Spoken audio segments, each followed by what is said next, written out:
Hello again, and welcome to episode 4, 5? 5. 5. We probably should have talked about that before we started recording this, but we'll leave it in. Asses bodacious. I think they'll take that out. Episode 5 is becoming a semi-regular thing, this. That's Empire. Yeah, if we're counting his Star Wars money. The darkest one. The best one. It's the darkest episode we've had so far. It's the best of the 3 prequels. It's the darkest of the 3. We've never had a character like... We've never Jar Jar working. So who are you? They didn't. Spoilers. Who are you? I'm Chris Ray. I'm John. People know who you are, John. Well, I'm just... You need very little introduction. Well... To your own podcast. In certain towns. Series of podcasts. Well, no, this is ours.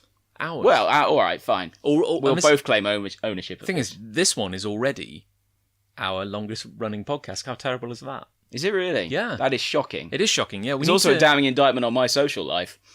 I am the most available person. The thing is, though, like, there's a routine to it. We've said... We put it in the diary, actually, didn't we? It's in the calendar. In the diary. And you can't argue with with writing, John. I have because alarms. They'll cart you away if you do. I have reminders. It's like every 2 weeks we're going to record an episode. Yeah, so another in 2 weeks. Yeah. And 2 weeks after that. It's fine. And so on and so forth. Because we were just talking about like all the stuff that's kind of happening this week and around it and next week, and there's a lot coming up. And I think it's actually quite impressive that we made this happen. We make time for each other. Yeah. As friends and podcasters. It's very important to do such a thing. And then So it's a business first. Well, we've got a busy weekend, but it's a bank holiday weekend, and I think we're all looking forward to a kind of family fun day. Yes. On the Monday. Even though we don't have any kids. No, we're a family, really. We're a kind of weird kind of family like that. Like a brotherhood of man. Sure. Thing. But we'll be going to that, and it's got music and things and beer, most importantly. How's it described as? Is it a music festival? No, I can't remember. It's at a place near our house-ish. Well, it's in Cheltenham anyway, and it's a rather nice area of Cheltenham. And you used to live very near this pub. I did, yeah. I've been there. I've been to this pub with you. Yeah, we went to this pub in question. This pub, yeah. We had a very kind of, I want to say like a very middle-aged kind of night out. We were like, yeah, let's get on it. Let's go to a local pub. I think it was about 4 pints and we went home. Yeah, we were just fish and chips. Tired. Let's go home. Yeah, just went back to bed. But looking forward Different to it. beds. It's a pub. It's music. I think someone's home, actually. Someone's walked in the door. Lean away from Mike. Lucy? Yeah. Is that you? It is. You're live on a podcast. Oh! Hello, pod peoples. If only we had some sort of editing tool. No! To make it... No, I know. I'm not suggesting we take this out. No. I'm just suggesting, it's obvious now that we're just doing this as live. That's what I'm saying. Yeah, it's alive and kicking. Annika would be proud. Yes. I'm just saying it's like, it's organic. Hello. Hello. Good to see you. Thank you. We started a little later. Ah. I blame him. We've only just started. Roughly. But it's fine because that gave me time to sort out some con stuff. Awesome. How's your dad? He is fine. He is 57. Groovy. And he's been all day. Okay, and you found him and you gave him his birthday beer. He was in and the pub. Yep. Yeah. Nice. He was in the pub and we handed him more beer. And then he's going for a curry. Nice. That is the 57th birthday plan. That is probably my 57th birthday plan, to be honest. It's like a grim vision of things to come. Yeah. Do you want to get involved? Could we pause for a moment? I left a silent moment just so hopefully you can cut it out. Yeah. Okay, we'll be right back.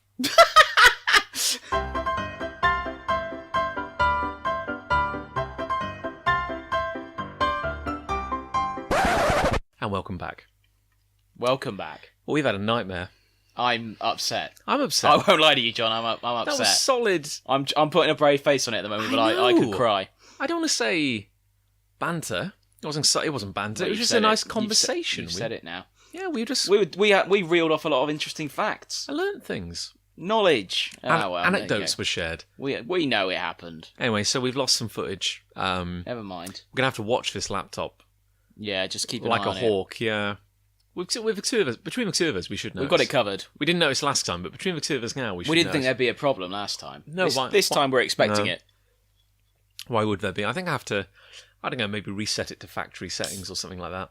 Just anyway, check out the window. In other news. Oh yes. Second. Well then. Where were we? Yeah, if we try and recover 20 minutes ago. Let's try and recover from the horrible ashes of that disaster. Shall we discuss what we're doing? Well, we can discuss topic, or we can discuss initially our weekend before we move on to our topic. Well, one might segue into the other. That's true. Okay, So what does your weekend hold? Well, I'm going to Friends Fest. Which we discussed earlier. We did And discuss. it was hilarious and very entertaining. It was very entertaining. What am I doing? What are you doing? You're at Melksham Comic Con. I'm going to Melksham Comic Con. You are. It's one of the staple events of the year. It's my favourite show. Which I keep saying I'll go to and never have. You never do. Never have. It's I'm very busy, to be fair. It's my favourite show of the year. Mm. Which is bizarre because it is in a small Wiltshire town. Yes. It isn't London. No. You know, it isn't because you've got the big events in London. You've got Thought Bubble in Leagues every November, which is always fantastic because it's a very arty show, very creator driven. It's a great big party at the end of the year. Mm. It ain't that. No. So what does Melksham have going for it? And I don't know, it's very hard to describe because it's like... It's the people. Well... Hey? Well, I thought I've not even been and I know. I thought it was hard to describe, but you've just... hit the nail on the head. I'm going to have a sip. Doink. It's lovely. I would like to go, though. I keep saying it, but I actually would. It really is fantastic, and by all accounts, it shouldn't be. Because it's a small little town, it's rather hard to get to, kind of the middle of nowhere, and yet the show is fantastic. It really punches above its weight. Get some big guests in. Mm-hmm. It's run by, this incredibly impressive woman, Hayley. She's remarkable. Probably the hardest working woman in comics. Just sheer force of will brings us all together. They've got the army of Bryans. Yes, like all the helpers are about called this, Bryans. yes. And it's amazing, and it's like a great big party. Had some amazing Saturday nights there, where it's just been amazing, amazingly good fun at the old discotheque. And for me personally, I think probably one of the best things about Melksham is, I make comics. Try to make a name for yourself. You try and, grow your audience, but admittedly, there are much bigger creators than us out there. It's fine. That's how it is. Come to peace with it. But when we go to Melksham, feel like rock stars.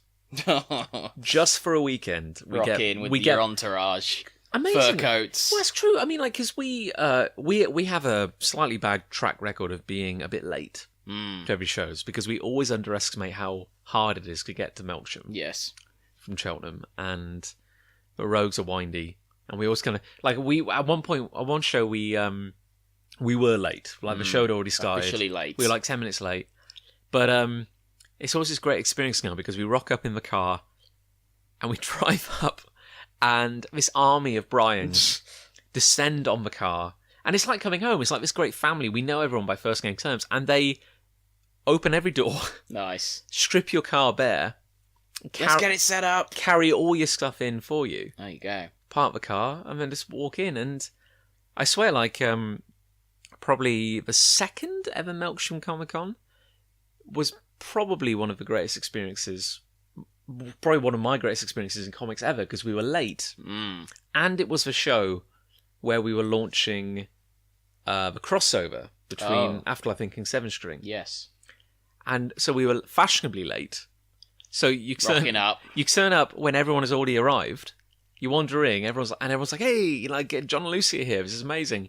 And then we go to our table, which is already set up, and Nick and Ali are there saying, where the hell have you been? I'm sorry.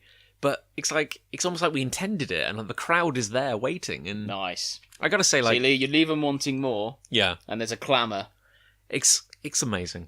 And it's a little bubble universe, and I know it doesn't reflect reality at all, but it's so nice to feel like a superstar just for a weekend, because they treat everyone really well. Yeah. And that's very nice. I mean, as a contrast, I remember in previous years when it was still running, we had been to Kapow, which was a big short-lived, big London show. Fiendishly expensive. Yeah. I remember we went there. I went there, and I just, you felt like an afterthought. Yeah. You felt like kind of dirt on the shoe of the organisers. We all the independent creators were just kind of shoved in a corner. Had to lug all my own stuff in there. And then I remember a week later we went to Melksham.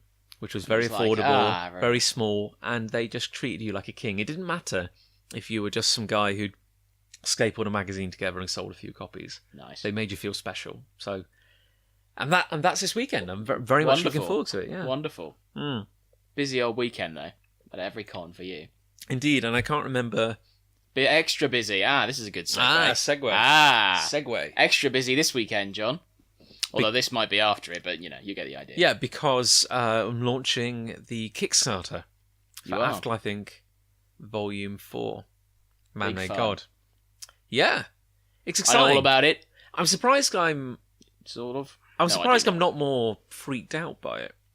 No, you're on solid ground with it, John. I'm organised. Yeah, exactly. That's the thing. I was singing the praises. Got a plan. I was singing the praises earlier of an organisational app, You were. which has really kind of saved my bacon because I always kind of like the thing is I suddenly remember everything that needed doing at once, and I couldn't do it, and then I get kind of panicky.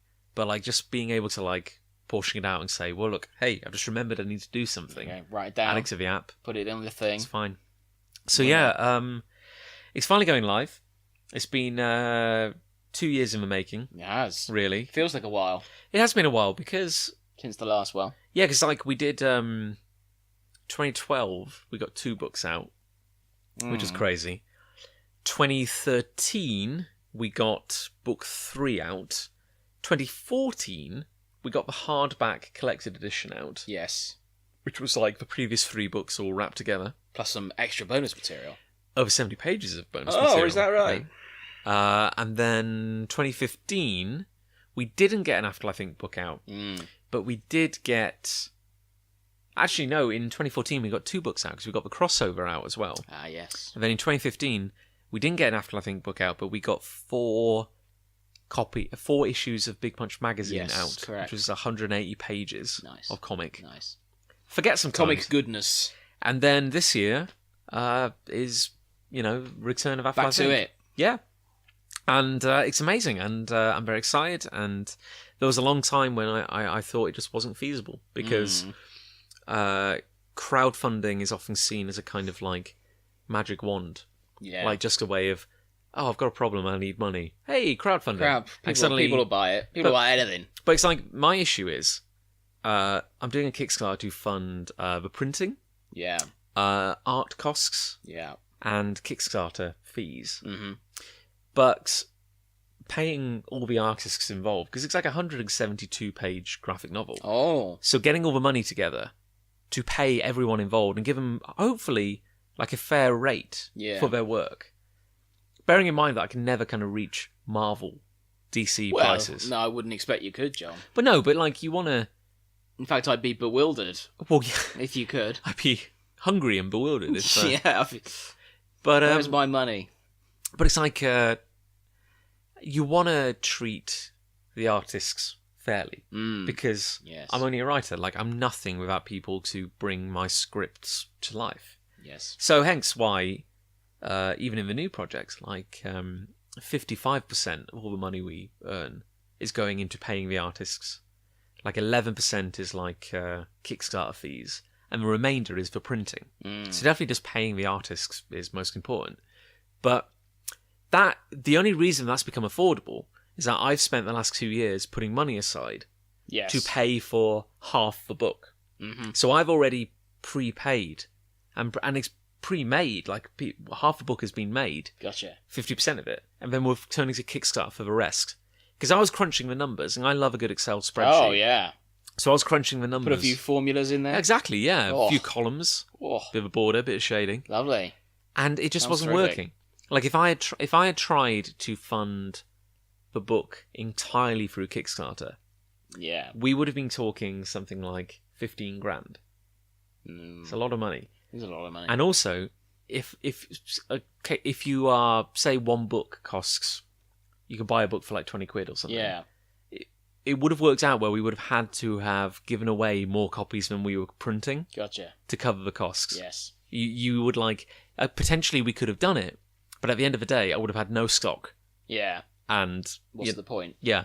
So hence, it's taken me this long to keep putting money into the pot. I understand. Putting a little money aside each month, and so we finally got to a point where I can do this now. So it is now affordable to turn to Kickstarter to fund the second half of the book. Yes. And I never thought that day would arise. Well, and it finally has. It's, at time of recording, just 2 days away. 2 days away, yeah. Or less than 2 days away. I know, and so 36 hours. I've been working hard because I've been rebuilding the Afterlife Inc website, putting all the comic online. Doing a very good job. Thank you, I think it is. I'm making it look very sexy. Oh, And so I've spent the last few days kind of automating a lot of stuff. lovely. So the moment Kickstarter goes live, it's Ready to gonna roll. link to Twitter, link Boom. to Facebook, a Kablamo. mailing list It's going to will be a go out. massive Afterlife Inc. explosion. And after laugh, And after... I'll be laughing. all the way to the bank. Oh, it's gone, oh dear, it's gone about the money. Oh no, the spoilers. But It's exciting times. so sadly, Well, as a result of this Yeah. endeavour, we decided tonight's topic, again I'm using inverted commas, yeah, of sorts, would be crowdfunding and its benefits and some of the horror stories, well indeed. which I know you have. Well, let's see what we can salvage from this train wreck of a podcast, in which we Well, lost half an hour. Hopefully of it'll solid sound very content. professional by the time it's edited Well, together. I'm sure it'll be grand, but I'm going to feel that. I feel that loss very hard. I'm very upset about it. We spoke about all sorts, didn't we? Anyway, look, I don't mean this to be the John Locke show and keep talking about So what have you done? Well, with my Kickstarter? experiences of crowdfunding, I've largely been watching yours, to be quite honest. Oh god, it's all about me again. It's all about John. No, but actually today, funnily enough, Tell me more. it's not necessarily a crowdfunding thing, but it is along those lines. Yeah, Have you heard of Etsy? I have heard of it. Which is like independent artists upload their work. Yeah. It's very popular for Star Wars art. It certainly is. I bought quite a number of things off Etsy. Anyway, I've uploaded a couple of things today, just as digital downloads. Really? A couple of bits of photography I've done, because I've got quite a lot of Star Wars paraphernalia in my house now, Right. and I've sort of worked on them in Photoshop and using apps and put things together, and I got a couple of decent looking digital downloads. So out of wait, it. what have you taken photos of? I have a dark side shelf, is what I'm calling it, Okay. and they are 1/10 scale models of Darth Maul, Darth Vader, and Kylo Ren. This sounds very attractive. Yes, it's a very sexy shelf. Hmm. It's got lighting and all sorts. Okay. It's got push lights. So you have taken a photo of your swag. It sounds ridiculous when you put it like that. Well, I just, But I have worked on these images, so they look actually quite good. I've put it on, speculating to accumulate. It's 30p to list these things for 4 months. Okay. So if anyone buys them, good for you. How much?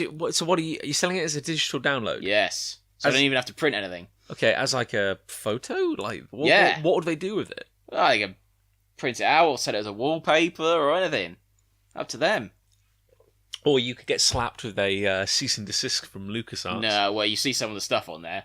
I'm Yeah. the least of their worries. Well, to be fair, it does, like, they do periodic sweeps. Yeah. It's a thorny issue, because it's kind of like, people are only going to buy it because it bears the likeness of something George Lucas created. So, I don't know, it's the Okay. eternal fan art debate. Like, is it, do you have a right to sell? Hey, Who knows? I ain't judging, I'm just commenting on it. Anyway, that's something I coincidentally did today. Very nice. So we'll see what, if anything, comes of that. I might make a £1 profit. Could well do. And in a year's It's time, still profit. in a year's time, you could be kickstarting your coffee table book of artful photography of Star Wars Yeah. figurines. Of Star Wars Kotobukiya models. The well, I don't know how you feel about this. How about let me put it to you then. There is a bit of a debate raging at the moment. It's not really raging, but it's a debate about. It's certainly there. It's a discussion which I've had to myself. What's the spirit of like crowdfunding, and can it be abused? Because Yes. say you're like someone who has a camera, has a dream to make a movie, says I need like 10 grand Yeah. to make a low budget movie. That's like going to cover, getting a new camera, bit of catering, filming for a couple of days. We're Yeah. going to make a film. Yeah. That seemed, hey, very much an indie project. Yes. What would I get out of that? Maybe you'd get a DVD of the Fine, film. okay, yeah. Flip side, a studio Paramount Mm. kickstarts their next movie, Mm. you will get a DVD of the movie. Mm-hmm. But they want to raise like $1 million or something Mm. like that. But you could pledge a perfectly reasonable amount and get a DVD back. Yeah. So arguably you, as a customer, As the final consumer. are treated fairly in both instances. Mm. But the question is that larger company abusing the spirit of Kickstarter by going to Kickstarter? Thing is, I would think immediately, independent film man needs 10 grand. Mm-hmm. He needs that money. He doesn't have anything. Paramount don't need $1 million. This is my... So why would they go on Kickstarter? I suppose. Well, this is kind of my feeling. I know that it's a hypothetical thing that they are on there, but well, no, I would be more inclined to go for the independent guy. Because it's not entirely hypothetical. Because there have been some examples. Mm. And how about this one? Okay, it was a TV series, kind of cult favorite in America. You may have heard of it, called Veronica Mars. Yeah, I know the name. Yeah. Okay, it ran for a few seasons. Mm. Got cancelled, as I understand it. The creators wanted to do a movie, right, to wrap it all up.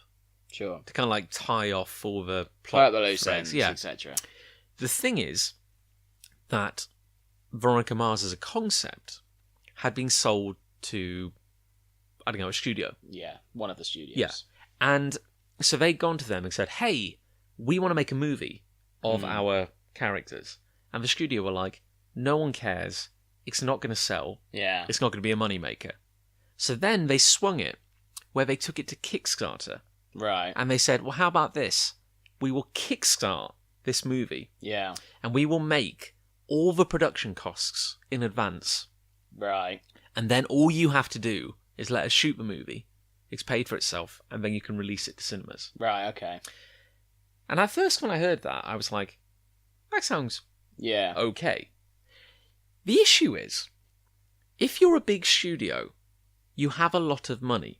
Sure. And the way the model has always worked is they speculate to accumulate. Yeah. So you go, hey, I want to make a movie about guys with laser swords. Oh. And they go, how much will it cost? And you say, I need 30 million.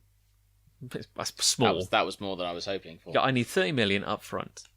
And I guarantee that when I make this movie, it'll be really popular, and we'll make 100 million in ticket sales and merchandise. Nice. And they go, well, I'll take that risk because I trust you. Oh.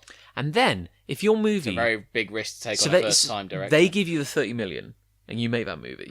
Now, if that movie does really well, and they make 100 million, 200 million, 1 billion, that's fantastic. Yeah. If your movie bombs... You're screwed. The studio has lost that money. Yeah. And your reputation is now bad. Yeah. But that is how the system works. Yeah. So the big studios are gambling. Maybe it's an educated gamble. Yeah. But they weigh up the odds and they go, okay, I'm going to put some money into this. Fine. The thing with taking it to Kickstarter is that the studio benefit twice. They don't have to make an investment. They don't have to invest. Yeah. Because the movie is paid for itself. And then they get ticket sales. They get all the profits. Yeah. So, while arguably the creators of Veronica Mars... So why do the creators just do it out of the love of the show? They really wanted to make the movie. But they must have got something out of it. Well, yeah, I mean, everyone's getting paid. You know, like, the Kickstarter probably covered people's salaries. Yeah. But then the studio should do that. The thing is, like... Did it get funded? It did happen. Yeah. It was one of the big... Did they make the film? They did make the film. Oh, right, okay. But it's like a win-win situation for the studio. Because if the studio really cared, they could have done it. How much did they get crowdfunded? It was a lot, actually. It was one of the... it was a good few years ago now. I think it was like... I could have got this wrong, like 2009? Around that time, anyway. But it made like a lot of money. Yeah. And I know, like... I think there's a sense now that a lot of larger companies which have the money to do these things are instead turning to Kickstarter because it mitigates any risk. Yeah. You're basically making people pay twice. Well, yeah, and kind of, Unless they get the DVD of the movie, but even yeah, like they get something. But it's taken away... Now, arguably, this could be a good thing. I'm just wondering how you feel about it, because a lot of people say Yeah. it's like, I'm not entirely sure how I feel about it, but I think if I had the money that, say, a massive studio had, Yeah. I probably wouldn't turn to Kickstarter. Unless, of course, I'm like, it makes business sense to do it, because Yeah, then that's the thing. If you own a big business, people don't get rich by giving away a lot of money. That's the point I'm getting to. Yeah. You don't get rich by writing a lot of checks. Yeah. And I guess ultimately they've got employees to, So if they can, if there's demand for, say, a Veronica Mars movie, yeah. and people are happy to crowdfund it in exchange for a DVD, why would you not do it? Well, that's the thing. From my point of view as a consumer and idealist, it sucks. Hmm. But I understand from a Well, business point of view as a why one would do it. but arguably, like, as a consumer, you are still benefiting. Because either you really care about Veronica Mars, so you back the Kickstarter, and maybe you get some lovely bonuses. Oh. Like you get to visit the set and meet the cast. I get a Funko. Yeah, you get a Funko, you get a signed DVD or something. Signed Funko. Or you didn't know about the Kickstarter, but hey, that movie got made. And then when it And comes to you'll your buy the cinema, DVD. you're like, Oh, oh, it's in the I'll cinema. go see that. Is it in the cinema? Some cinemas, I think. Or you're like, I'll go see it, or I'll buy the DVD. Yeah. So for a consumer, you benefit. You're benefiting. It's fine. Like no one's forcing you. But that's the thing, that's demand, isn't it? That's supply Yeah. and demand. So then the question is, if people genuinely were interested in Veronica Mars, they could have just made the movie, and then people would have gone and seen it. Like George, okay, how What about was their reason for not making it? because there wasn't originally? enough interest. Right, fine. But Then there obviously was. then that's the thing. It could have been argued that clearly there was enough interest because they kickstarted it. Yeah. Well, how about this? What if I was going to say George Lucas, but he's not involved anymore. But what if like JJ as producer, Lucasfilm. Lucasfilm said, "Hey guys, bit of a stumbling block in making episode. I'm losing track 26. now. What's the 8 next is one? next. 8. Bit of a stumbling block in making episode 8. We've frozen production. Oh my god. We're going to take it to Kickstarter. Say it ain't so. We need to raise 250 million on Kickstarter, and if you pledge, I don't know, 30 quid, you'll get like a ticket to see the film and a DVD or something like that. Or if you pledge like 200 quid, you can come visit the set or something like that. Yeah. Wow, for Is that- something as big as Star Wars, I know that you're just saying that to make a point. hypothetical, yeah. People would do that. But that's my point. I'm not just talking Star Wars. No. If you're a fan of anything, But no, here's my thing, because there is clearly a universal interest in Star Wars. yeah, So the question is, a Kickstarter would undoubtedly be a massive success. yeah, So they could pre-fund all the movie and then put it in cinemas and make money. yeah, But Lucasfilms has more money than God, yes, so they don't need to. Do you know what I mean? Yeah. Like it gets to this point it's where an you're ethical thinking, thing. and if you're a business person, I think you hit the nail on the head. It's like, why wouldn't you? Yeah, It becomes almost good business sense, unless there comes a point where you would piss people off. my assumption with Kickstarter was that you would like a independent person or business, or you weren't a big business. That's what I mean. I didn't know. I didn't realize, say, Paramount could go on Kickstarter. Yeah, well, you have like some big names doing stuff. Yeah. Some have been very successful, and some have been embarrassing. Strange, isn't it? flops. Why? Yeah, There's a lot less public outcry when a creator tries to do it. yeah, Because I know, like, so say if it was somehow, say like Bruce Willis really wanted to make a movie, yeah, but he wanted to make it outside the studio system, yeah, that would probably be better received. yeah. I'd imagine so. Although arguably he could probably afford to just yeah, make a movie yeah, anyway. but you're making a point. Actually, oh god, I think Sylvester Stallone Did did he? one, and it was awful. Blimey. What, did he get it funded? It got made. I think he tried to make like a comedy drama. Oh god. Apparently, it was awful. Yeah, I can't imagine him delivering dialogue particularly well. But it's In a like comedy. But it's like fair. But I guess for principle, Nominated for Best Supporting Actor indeed. at this year's Oscars. And he's an Oscar winner, is he not, for the script for Rocky? Is he? Yeah, Yeah. Probably is. But, First one's excellent. If you haven't I watched still haven't seen any of the Rockies. Oh, I they've- need to get on that. it. 1 to 4 are very good. I've seen the clip with the robot. Happy birthday, Polly. Yeah. The first 4 are good. Okay. 5's stupid. But you see the dilemma. I do. I understand the dilemma, and you've given me food for thought, John. Because here's the thing.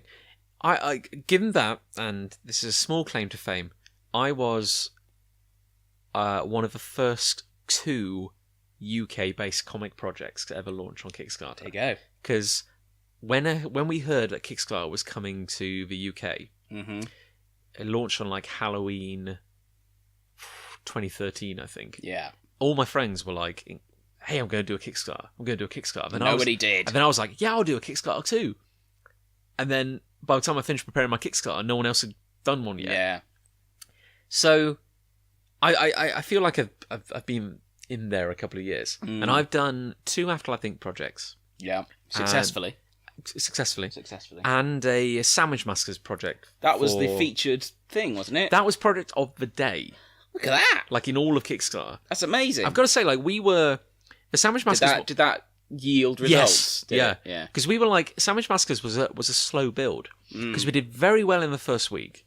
Then the progress slowed. Yeah.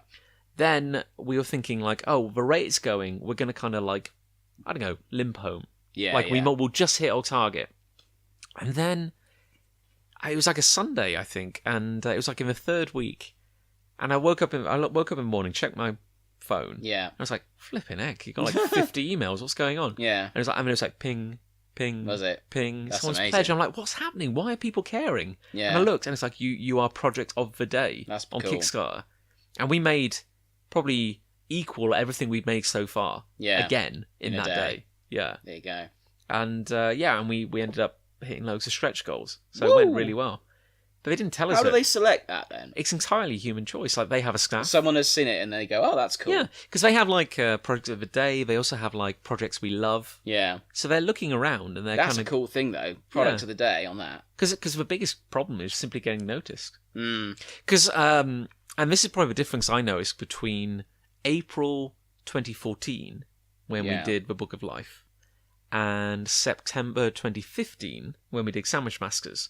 Kickstarter, I found, changed quite significantly. Yeah. Because the difference in that year and a half was when we ran the Sandwich Masters Kickstarter, we got so many emails every day from, I'm going to say it, parasitic companies Oh yeah. going, "Hey, your project looks okay, but I reckon we can help you." And saying like, if you pay us £500 and we'll get you 500 backers, you know, or like, give us £1,000 and we'll manage your Kickstarter project for you. And I'm like, if we had the money to pay for you to micromanage... Did you email any of them back? No, just delete. Well, a lot of them would send us a link and then delete their account. Yeah. Like, it was so kind of like That's dodgy. sketchy. That's sketchy.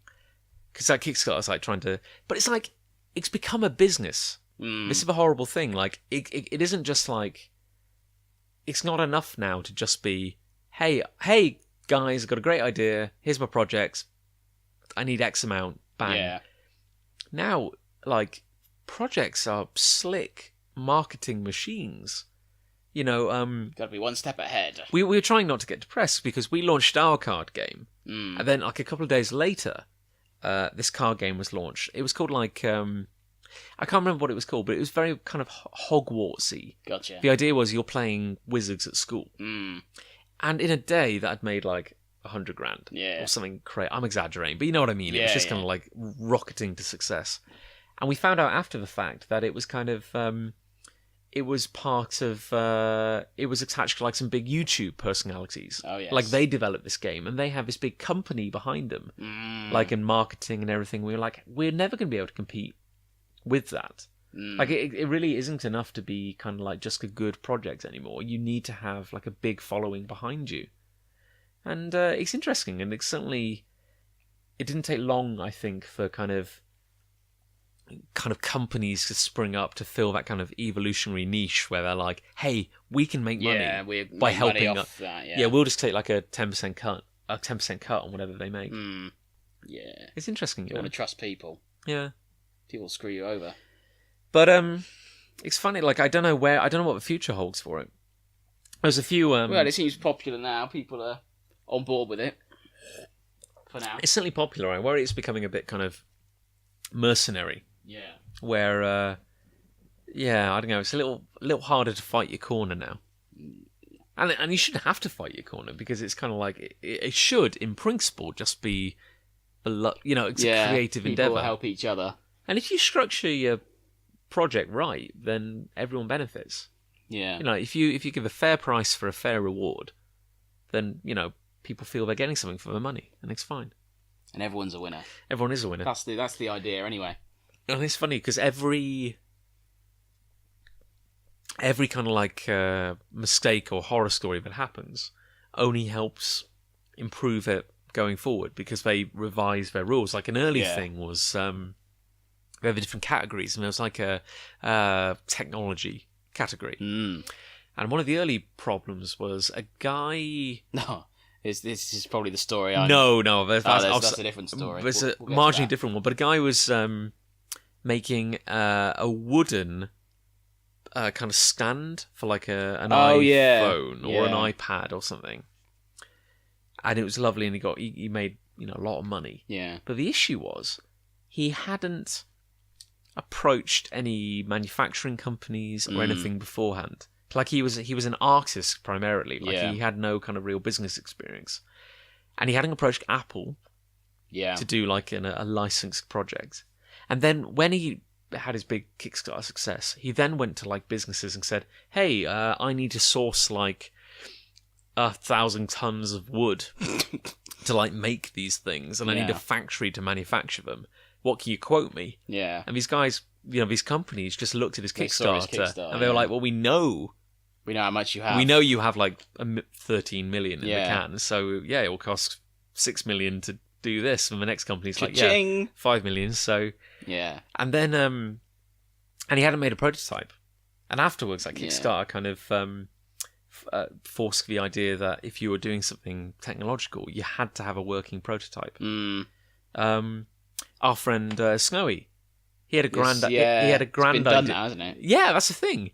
He had a grand idea for a GPS device for your bike. Yeah, plan your route and that. With a kind of like little LED grid. Yeah, so it would have flash arrows telling you where to go and things like that. And like he was kind of talking about it, he was building it up, and then he didn't do it, and now someone else has done it and made a lot of money. Pretty penny, yeah. The big, and I think you have heard this story before, but the big horror story was this is one of my favourite stories in the comics world, at least, and I don't know his name, I don't know the full details, but I have looked at his Kickstarter page, which is there as a legacy now. Like a story, it's a still warning. There? Yeah, because you can't. You don't really? Page, you'll have to send me the link at some point. Then I haven't seen this. I believe the guy was making a web comic, and it was called something like "Sad Stories for Small Children" or something like that. So it's a lovely title. It was. I'm probably misquoting that horribly, and he was asking for like 10,000 quid or something to do a print run of the first book. For whatever reason, a spark ignited, and he sold, like, it just went crazy. Like he got like 10 million. That's like so much money. But of course he just wasn't, like, I guess mentally or emotionally kind of in a state to deal with this, because it's all very well to say, hey, I want to print like 1,000 copies of my book, and then going, I need to print 100,000 copies of my book, and then, like, his printer was like, I can't do that. Yeah. So then he had to start shopping around to try and find a printer. He had no experience in doing this, and he kind of had a bit of a breakdown. And it, like, several years passed, and people still hadn't received their books. Yeah. And it all culminated, and I read it. I skim-read a lot of it. Yeah. It all culminated in him posting a 3,000-word odd essay in which he essentially said that money was the root of all evil, and why do people want things for money? Like saying, why can't people just give me money to make my comic and not want anything in return? And he posted a video, which was by all accounts real, of a bonfire of him burning stock, like burning like a great big pile of these books. and throwing books onto the fire and basically saying for every question I get sent saying, "Where is my book?" I will burn another book. And then he deleted his account, he deleted his website, dear. and that's the last we ever heard of him. Yeah. And a lot of people were out of pocket. That's the So thing. did he keep the money? Well, I mean, it was argued that the money disappeared. Yeah, there was no money. Like, the money, I mean, it depends how cynical you want to be. Like, you could say that the guy in question clearly had some mental and emotional issues which made him ill-equipped to deal with a project of this magnitude. Yeah. One that he'd not prepared for. I don't know, you could look at it another way and say that he essentially stole the money because he didn't deliver on his promises. You could look at it another way and say that Kickstarter isn't a store as much as it's being treated like one, and really you only have the promise of being delivered something. It's not like a transaction. I don't know. It's just a horror story, really. Kind of like it is a warning. Don't get too ambitious. Well, because you'll fall flat on your face. I think just try and write that down. I think just try and be practically minded. That's the thing. So if I went on Kickstarter with a $1 million idea, yeah, and I said, "Hi, I need $8,000,000," for example, and all of a sudden, my idea takes off. Give me something to work with. What's your idea? Like, my idea. Are you making something? Is it a book? Is a wristwatch that can go under your skin. It's a great idea. It's called BioWatch. Yeah, it's called Fleshwatch. It's called Fleshwatch. It's called Skinwatch. Swatch. No, damn it. It's called Swatch. That's taken, right? Okay. Patent pending. Yeah. Okay. And I've made a prototype. You've got a prototype. I've got a prototype. It's a photo of my wrist. You found some poor homeless guy and you sewed a watch into his wrist. Yeah. He was homeless. And then, and I've asked for $8,000,000 because that's all I need for this incredible $1 million idea. But it goes to 8 million, say. Yes. It rockets. Yeah. Could I stop my Kickstarter? No. Good God. You could cancel it. And it would just reset. And you get nothing. Right, okay. But you can't, once it goes over your amount, say. Yeah, because no money goes out of any backer's account until that project reaches conclusion. Mm-hmm. So if you, on day 29 out of 30, go, actually, this isn't for me, you could just cancel it then and there. Yeah. They don't lose any money. Fine. You don't have to fulfill anything. Gotcha. That's all right. Well, I'll think about my skin watch some more then. I think the issue is, like, Kickstarter would say to you, like, you have to have a prototype. So you have to have a working prototype of the skin watch. The skin watch. Patent pending. Patent pending. So that would imply that you have at least spoken to someone who knows how to make the skin watch. Yeah. It's basically like proof that there is like a chain between you. It's not just you and a drawing. Me and that guy out of the Human Centipede. And a maimed human being. Like that. They need to know that you have some kind of business savvy. Sure. At all.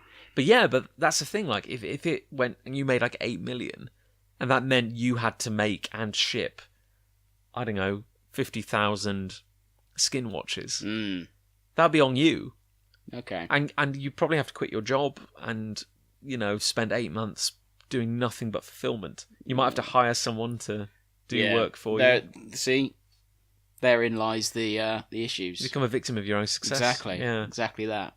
Because I think that's the problem. Like, it was kind of dreamed up as a way of helping creative people. And a lot of these creative people maybe didn't have the business smarts on how to run. Yeah, they didn't realise what was actually required of them. But then the flip side is, as we discussed earlier, you now have these businesses. Yeah. Which are turned to Kickstarter and running it like a well-oiled machine, and arguably there's less creativity. You're somewhere in the middle. Yeah, kind of like, I don't know, I like to think. I try very hard to not abuse it, and I feel if you are offering a fair price for a fair product, then no harm, no foul. But if it gets to a point where, you know, if, say, we are successful enough, or I am successful enough in my future career to be able to print stuff myself and be self-sufficient, then I might have to ask myself, should I be on Kickstarter? Yeah. You know, if I can make it on my own, do I need to turn to a crowd? There's lots of questions. There's more questions we've raised here than I had anticipated. Yeah, it actually became a deeper conversation. Yeah, it's this lovely, funny podcast, which was cut out in the middle earlier. Yeah, it almost suddenly become a deep discussion about business and enterprise. Well, it almost makes up for the half hour of witty banter. Almost. We gave you all sorts of stats during that. Indeed. Facts and figures, but maybe we'll do them next time. You never know. Well, so I don't know when I'll get around to editing this. Maybe I'll get it out tomorrow evening. Maybe you won't. I'll aim. But if not, this could be... We could be talking about the distant past by the time people listen to this. But, Kickstarter launch, Melksham, you're off to a friends convention. Yep. And then we can reconvene on Monday. Monday we're going to the pub. Family fun day. Family fun day in a nearby village. It's going to be delightful. At the pub. That's what's important. Ooh, the curry's here. What good timing. Here. We should call it a day. Let's call it a day. I think we salvaged this podcast. Just about. So, thank you for listening, everyone. Thank you. And as with every week, you stay classy. San Diego. This podcast, and others like it, is made possible thanks to our wonderful backers on Patreon. To support Big Punch Studios as we make comics like Afterlife Inc. 7-String, games like Sandwich Masters, and podcasts like the one you've just been listening to, head on over to www.patreon.com/Big Punch Studios. For just $5 a month, not only will you help make everything we do a reality, but we'll also send you 4 copies of Big Punch magazine a year. That's over 180 full-colour pages of comic action, featuring Cuckoos, Orb, 99 Swords and Catamaran, delivered straight to your door. This has been a Big Punch Studios production. For all things Big Punch, be sure to head on over to www.bigpunchstudios.com.